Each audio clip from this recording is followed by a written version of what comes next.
जी। हाँ बहू, बात कर लो माँ जी। किसका फोन है बहू? और किसका होगा? आपकी लाडली बेटी का है। जब देखो तब फोन खुड़का देती है। ये भी नहीं देखती कि अगला कुछ काम कर रहा होगा या उसे कोई परेशानी हो रही होगी। बहू, वो मेरी बेटी है, उसका दिल भी तो मेरे लिए दुखता होगा ना। मैं बीमार रहती हूँ तो इसीलिए वो रोज फोन लगा देती है, वरना पहले कहाँ रोज फोन करती थी। हाँ, हम तो आपको बहुत ही ज्यादा दुखी रखते हैं ना, जो उसका दिल आपके लिए दुखता है। अब कर भी लो बात। हेलो बिटिया, कैसी हो तुम? मैं तो ठीक हूँ मम्मी, बस आप ही बताइए। मैं भी ठीक हूँ बिटिया, बस जिंदगी की आखिरी दिन गिन रही हूँ। अब तो शरीर भी साथ नहीं देता बिटिया, बस अब तो भगवान उठा ले।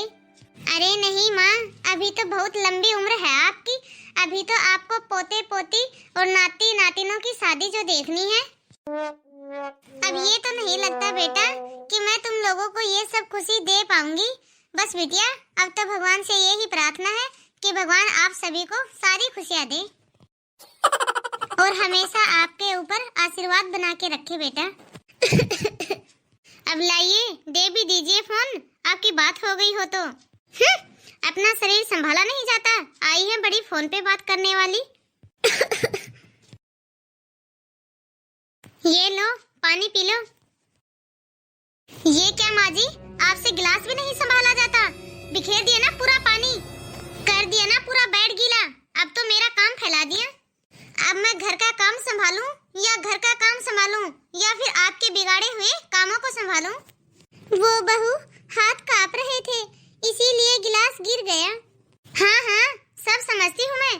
फोन पकड़ के अपने बेटी से तो बात कर लेते हो, तब तो आपका हाथ बिल्कुल भी नहीं कांपता। और जहाँ मेरा काम फैलाना हो वहाँ फिर आपके हाथ कांपने लग जाते हैं। अरे घर में कौन सी नौकरानी लगी है जो साफ कर देगी? ये तो मुझे ही साफ करना है। कम से कम बहू की सुविधा तो देख लिया करो।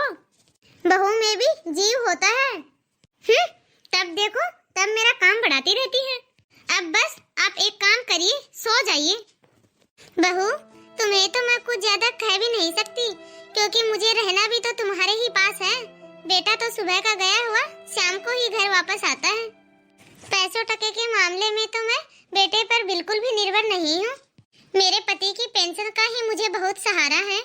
जब तक मेरे हाथ पांव चलते थे तब तक तो मैं अपने बेटे को बहुत बुलाती थी और अपने इन हाथों से अपनी बेटे को उसकी पसंद की चीजें खूब बना बना कर खिलाती थी।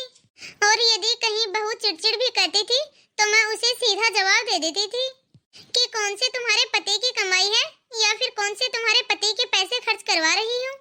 अभी तो मेरे पति की पेंशन आती है, अगर बेटी पे खर्च करती हूँ तो तुम लोगों पे भी तो खर्च करती हूँ।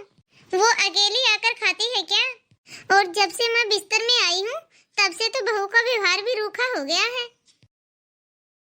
माँ, अरे बेटा तू आ गई बेटा? हाँ माँ, आ बेटा बैठ मेरे पास। माँ, भाभी कहाँ है? दिख नहीं रही है। बेटा अब मैं क्या बताऊँ, लाठी के सहारे अपने कुछ काम तो कर लेती हूँ, लेकिन कुछ कामों के लिए मुझे दूसरों पर ही मोहताज होना पड़ता है। माँ, अब आपको चिंता करने की कोई भी जरूरत नहीं है, मैं आ गई हूँ ना, अब मैं करूँगी आपकी सेवा। बेटा, तेरी भाभी अब तो मेरे आसपास भी नहीं भटकती। अब तो आए दिन किसी न किसी बात को लेकर तुम्हारी भाभी मेरे साथ बहस करने लगती है। अब तो बहू छोटी सी बात का भी बतंगड़ बना देती है। मुझे तो अब बहू की नजरें भी बेटा अजीब सी लगती हैं।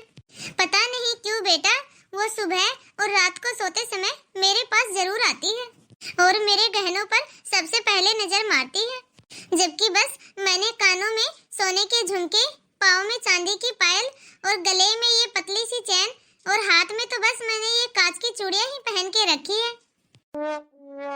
इसके अलावा तो मैंने और कोई गहने भी नहीं पहन के रखे। माँ, अब आपको परेशान होने की कोई भी जरूरत नहीं है, अब मैं आ गई हूँ ना। जल्दबाजी में मैंने आपकी बीमारी की खबर सुनी तो जिस हाल में थी मैं वैसे ही आ गई। अब मैं कपड़े चेंज कर लेती हूँ, आप मुझे कुछ कपड़े दे दीजिए माँ। मैं तो अपने साथ कोई ढंग के कपड़े भी नहीं लेकर आई। कोई बात नहीं बेटा, देख बेटा अलमारी में कपड़े रखे हैं, उन्हीं में से कोई देखकर निकाल ले और पहन ले। ठीक है माँ। किससे पूछकर तुमने माँ जी की अलमारी खोली? अरे सब जानती हूँ मैं कि तुम इस घर में क्यों रुकी हुई हो। माँ की सेवा तो बस एक बहाना है। सब कुछ हड़प कर ले जाना चाहती हो अपने साथ, और पता नहीं क्या क्या निकाला होगा तुमने अलमारी से। तुम्हें पता भी है ये साड़ी मेरे मायके से आई थी। भाभी, वो माँ ने कहा था, इसीलिए मैंने ये साड़ी पहन ली। सब जानती हूँ मैं तुम्हारा चरित्र। तुम्हारी माँ को अपनी बातों में फुसलाकर सब कुछ अपने नाम कर लेना चाहती हो। बस कर बहू, तुम्हें पता भी है तू क्या बोल रही है। एक साड़ी क्या पहन ली तुमने, इतना बड़ा हंगामा खड़ा कर दिया। ये मेरी बेटी है, मेरे सभी सामान पर मेरी बेटी का भी हक है। क्यों माँ जी, रहती तो आप हमारे साथ हो, इसे तो मैं एक फूटी कौड़ी भी ना दूं। बस करो मीरा, तुम्हें शर्म नहीं आती मेरी माँ से झगड़ा करते हुए? भैया, ये तो आए दिन का किस्सा हो गया है। अब आप ही बताइए भैया, कब तक बर्दाश्त करें? बेटा, अब मुझे लगता है कि तुम्हें अपने ससुराल वापस लौट जाना चाहिए, क्योंकि मैं अब तुम्हारी और बेइज्जती होते हुए नहीं देख सकती बेटा। ठीक है माँ, यदि आप कहती हो तो मैं अपने ससुराल चली जाती हूँ। ठीक है तो माँ, अब मैं आपके पास फोन करती रहूंगी, आपके हालचाल लेती रहूंगी। ठीक है बेटा। इतने टाइम कौन फोन कर रहा है मुझे? ये क्या अपने ससुराल चली गई है, फिर भी इसे चैन नहीं है। करती रहे फोन, चाहे कितने भी फोन करे। आज तो मैं इनकी बात मम्मी जी से कराने वाली नहीं हूँ। बहू से खुद से तो कुछ होता है नहीं, और मेरी बेटी को भी नहीं आने देती है यहाँ। पता नहीं मन में क्या वहम पाल रखा है। उसे ऐसा क्यों लगता है कि कहीं मेरी बेटी संपत्ति में अपना हिस्सा ना मांग ले। मैं एक काम करती हूँ, क्यों ना अपने मरने से पहले सब कुछ उसी के नाम कर दूं। मेरा बेटा भी उसे ज्यादा कुछ नहीं कहता, क्योंकि वह भी तो नहीं चाहता कि रोज रोज घर में कलेश हो, इसलिए वह भी बेचारा चुप ही रह जाता है। कमरे में तो घुटन लग रही है। एक काम करती हूँ, थोड़ी देर बाहर टहल के आती हूँ। बचाओ! अरे माँ जी, ये क्या आपका हाथ पैर तुड़वाने का इरादा है? यदि हाथ पांव टूट गए तो मुझसे नहीं होगी आपकी सेवा। उठो अब। बहू, मेरे शरीर में अब बिल्कुल भी जान नहीं रही। कब मेरे प्राण निकल जाए कोई भरोसा नहीं। एक बार मेरी बेटी को यहाँ बुला दे। मैं बस एक बार अपनी बेटी को देखना चाहती हूँ, एक बार अपनी बेटी से मिलना चाहती हूँ। ठीक है, बुला दूंगी। अब पता नहीं अपनी बेटी को क्या देने के लिए बुला रही है। मैं तो बिल्कुल भी उसके पास फोन करने वाली नहीं। लग रहा है माँ सो गई हैं। कोई बात नहीं, माँ से सुबह बात कर लेता हूँ। अरे माँ जी, सुबह के 8 बज चुके हैं, अब तो उठ जाइए। चाय भी बन गई है। ये आज माँ जी उठ क्यों नहीं रही? अरे ये क्या, ये तो मर गई। अब मैं एक काम करती हूँ, बिना वक्त गंवाए फटाफट इनके शरीर से सारे गहने उतार लेती हूँ। ये क्या कर रही हो तुम? माँ के गहने क्यों उतार रही हो? तुम्हें पता है ना, माँ को गहने पहनकर रखना बहुत ही ज्यादा पसंद है। अरे अब काहे की पसंद, माँ तो गई। क्या? अरे ये क्या, माँ का शरीर तो ठंडा पड़ चुका है। शायद काफी देर पहले ही माँ की मौत हो चुकी थी। तुम्हें शर्म नहीं आ रही? तुम माँ के गहने उतारने में लगी हुई हो कि माँ अब हम लोगों को छोड़कर जा चुकी है। ये तुम बता नहीं सकती थी? तुम्हें तो बस गहने उतारने थे। अरे माँ तो जा ही चुकी है, कहीं गहने ना चले जाएं, इसीलिए बस मैं गहने उतार रही हूँ। अभी सब गांव वाले आ जाएंगे तो सबसे पहले गहने ही हटाएंगे। कौन लोग हटाएंगे? तुम्हारी बहन, और कौन, उसकी ही नजर है इन गहनों पर। अब जल्दी जल्दी सभी रिश्तेदारों को फोन कर दो, वरना कहेंगे कि हमें बताया नहीं। हाँ, माँ का क्रियाक्रम भी तो करना होगा। फोन कर देता हूँ बहन को। चलो, अच्छा हुआ कि जल्दी से मैंने सारे गहने उतार लिए। अच्छा भैया, अब मैं चलती हूँ। अरे मीरा, तू तो इस घर की बेटी है, कम से कम तुझे तो यहाँ 15 दिनों तक रुकना चाहिए। नहीं भैया, जिस घर से माँ ने खुद ने ही मुझे जाने के लिए कह दिया था, उस घर में मेरा रुकना ठीक नहीं। आप तो सब कुछ जानते ही हो ना भैया। अपने स्वाभिमान की रक्षा मुझे खुद ही करनी होगी। और अब तो माँ भी नहीं रही, अब तो मेरा मायका भी खत्म। रुक मीरा, ये बैग माँ ने तुम्हारे लिए दिया था, ये माँ का आशीर्वाद है तुम्हारे लिए, ये ले जाओ। माँ ने ये बैग खुद मुझे मेरे हाथों से दिया था कि ये बैग मीरा को दे देना।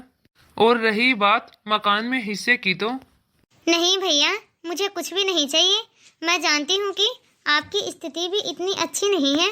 आप तो ये सब अपने पास ही रखो।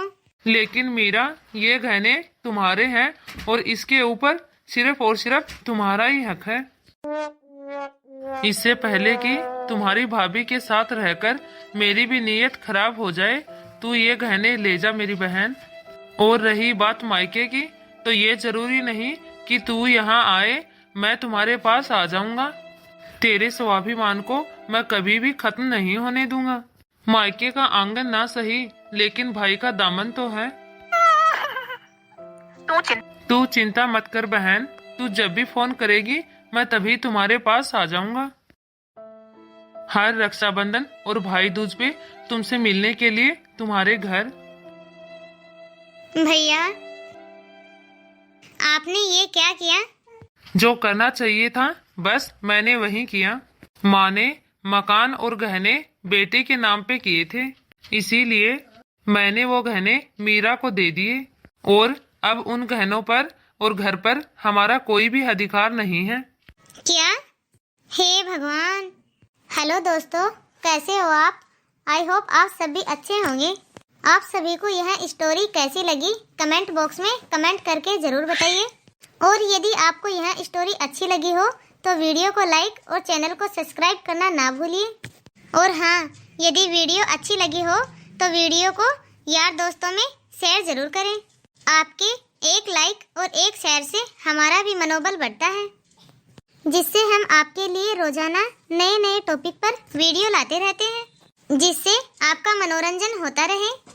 तो बाय दोस्तों, तब तक आप इस वीडियो को देखिए और एंजॉय कीजिए। मिलते हैं आप अगले वीडियो में।